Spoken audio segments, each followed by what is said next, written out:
Evangelho de Lucas, no capítulo 7. Vamos dar início à leitura a partir do verso 36. Glória a Deus. O irmão André abriu a Bíblia em cima. Glória ao nome do Senhor. Vamos ler com a ajuda de Deus e a guia do Espírito Santo, Lucas, capítulo 7, verso 36 em diante. Amém. E rogou-lhe um dos fariseus que comesse com ele. E entrando em casa do fariseu, assentou-se à mesa. Eis que uma mulher da cidade, uma pecadora, sabendo que ele estava à mesa em casa do fariseu, levou um vaso de alabastro com unguento, e estando por detrás aos seus pés, chorando, começou a regar-lhe os pés com lágrimas, e enxugava-lhe-os com os cabelos da sua cabeça, e beijava-lhe os pés e ungia-lhes com um unguento. Quando isso viu, o fariseu que o tinha convidado falava consigo, dizendo: se este fora profeta, bem saberia quem e qual é a mulher que lhe tocou, pois é uma pecadora. E respondendo Jesus, disse-lhe: Simão, uma coisa tenho a dizer-te. E ele disse: dize-a, mestre. Um certo credor tinha 2 devedores, um devia-lhe 500 dinheiros e outro 50. E não tendo eles com que pagar, perdoou-lhes a ambos. Dize, pois, qual deles o amará mais?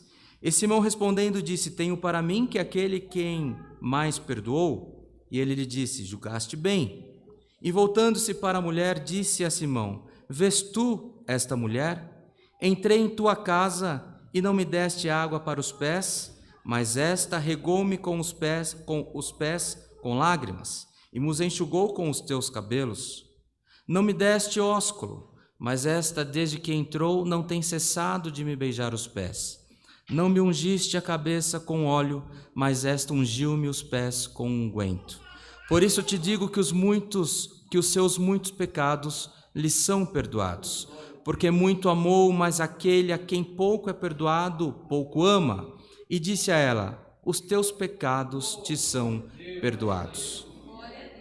E os que estavam à mesa começaram a dizer entre si: quem é este que até perdoa pecados?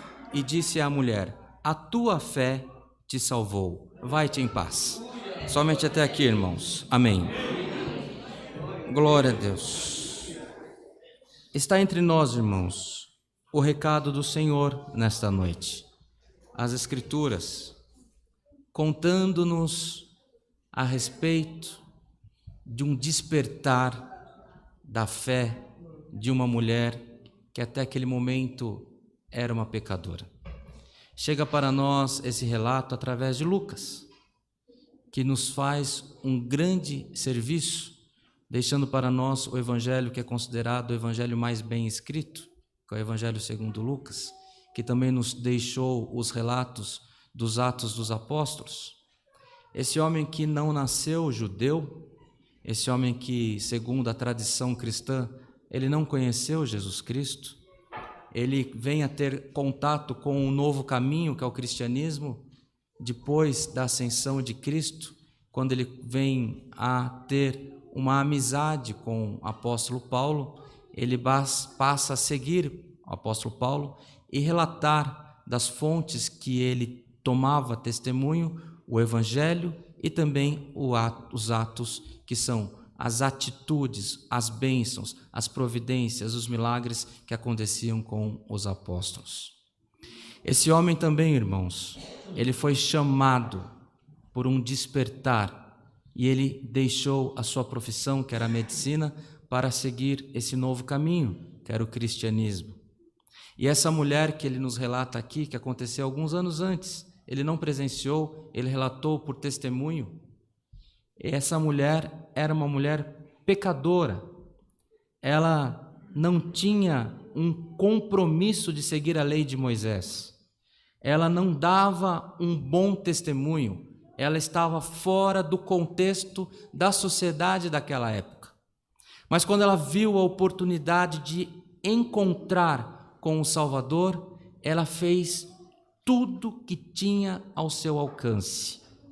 Quando as Escrituras nos relatam que ela ungiu os pés do Senhor com unguento, irmãos, é porque ela usou um ato de muita honra. porque o unguento era algo de grande valor, algo muito precioso, que ela quis demonstrar que com aquele sacrifício financeiro que ela estava entregando tudo que ela tinha ao Senhor.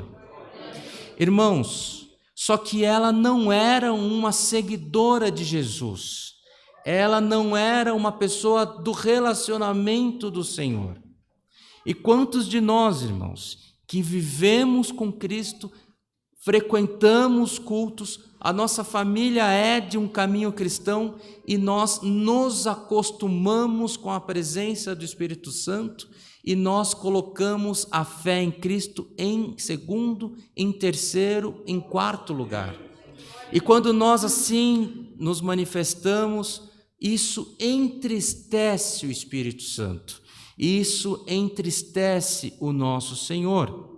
Porque vejamos como uma boa amizade, essa amizade, quando ela é boa, quando você tem um bom amigo, uma boa amiga, você precisa buscar manter aquele relacionamento, aquela amizade viva.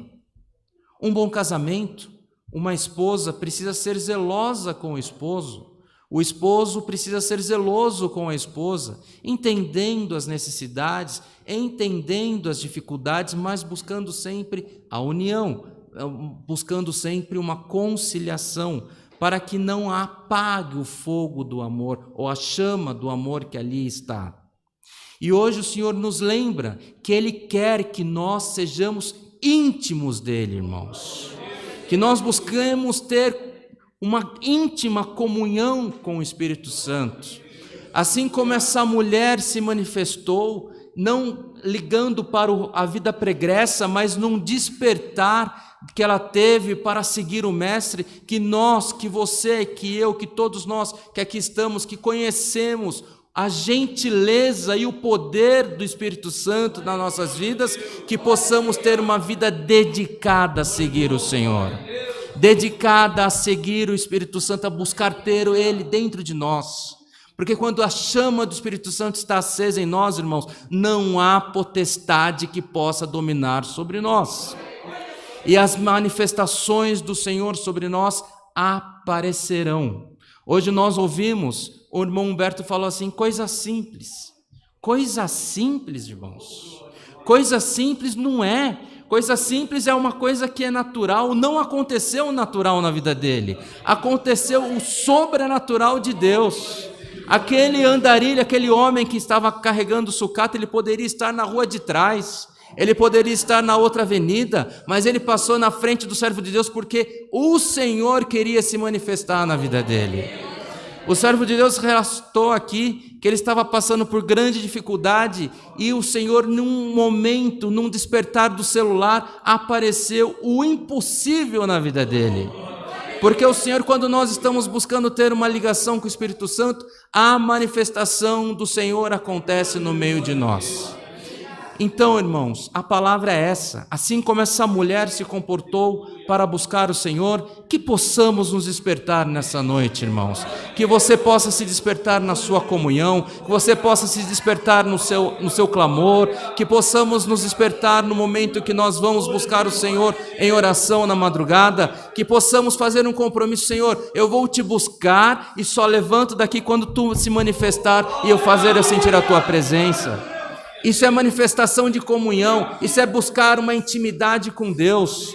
O Senhor quer nos abençoar, o Senhor quer se manifestar no meio de nós, e a palavra hoje veio para nos dar um chacoalhão, irmãos, espiritual, fazendo que nós possamos nos lembrar que nós temos um amigo, e essa amizade precisa ser granjeada, porque esse amigo fez sacrifício de vida, morrendo por nós na cruz, derramando sangue imaculado, sangue inocente, para que podemos ter direito à salvação das nossas almas. E esse amigo, irmãos, ele resolve. Nós ouvimos aqui nessa noite a manifestação do poder de Deus. Esse amigo, ele resolve, ele chega no dia do teu impossível. Alguém aqui pode ter condição de comprar 2, 3 pares de sapato. Pode ter condição de trocar a bateria do carro. pode ter condição de trocar os pneus, mas você também tem um impossível na tua vida. Todos nós aqui carregamos um impossível que às vezes está só entre você e Deus. Mas a palavra hoje vem para você, para eu, para todos nós que aqui estamos, para a nossa irmandade que está nos acompanhando pela internet. Hoje o Senhor te convida a ter intimidade com Ele, porque Ele vai operar o impossível nas nossas vidas. E Ele vai operar o impossível para alguém que está orando por outra pessoa. Quantos que passaram, tiveram intimidade com Deus e houve um momento de descaminho? Houve um momento de seguir uma vida longe do Criador. Mas o Senhor é um amigo verdadeiro. E Ele está sentindo saudades de alguém que foi para muito longe e há muito tempo.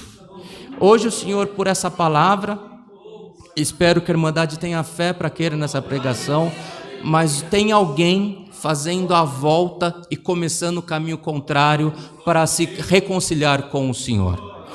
Fruto de oração, fruto de lágrima, fruto de clamor, e o nome de Deus será glorificado. Recebamos essa palavra como vinda de Deus, meus irmãos, e que em tudo nas nossas vidas o nome de Deus seja sempre louvado. Amém.